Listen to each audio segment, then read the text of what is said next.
Magandang umaga guys. Andito na kami guys. Ay! Nako. Pasensya na, nahulog ang cellphone sa asawa. Kaya kuan lagi mi kananay nagkwenta na sa among bayaran kurente. Oh, sukog ang asawa na ho. Amo intaw na itang tututututut yung adlaw. Ano na ito atong kalipay. Diyan kalipay na sa nga mo kabantay. Pasensya na. Ano kasi hindi magdahan-dahan eh. Alam mo nakasabit lang din nakasanda lang eh. Medyo balik nakita na lang nga kuan kada alay. Matay ito na oh.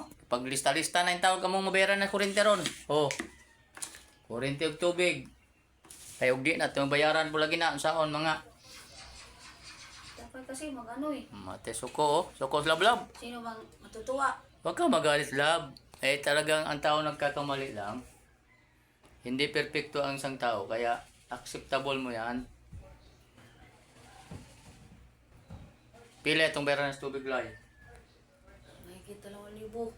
Grabe oh, laki ng babayaran namin sa tubig kurente. 2,000 daw mahigit.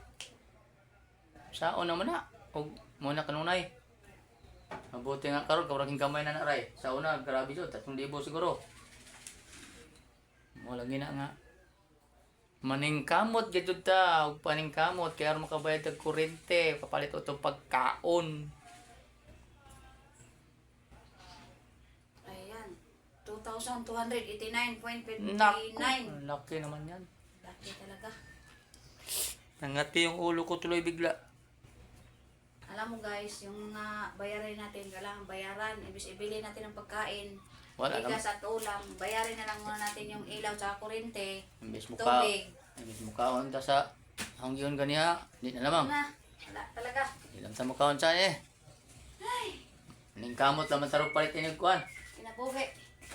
Kire na naman guys, oh.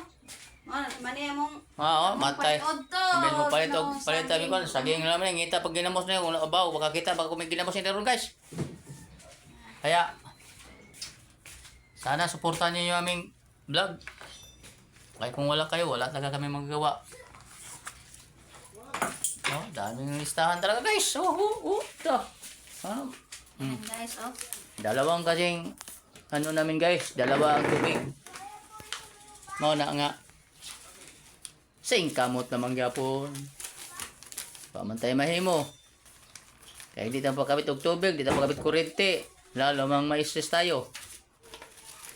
Kaya Iayos natin yung ating mga bayarin para yan lang talaga ang buhay ng tao. Minsan masaya, minsan malungkot, minsan panalo, minsan talo. Bye-bye na guys. Mag-iwan ng bakas.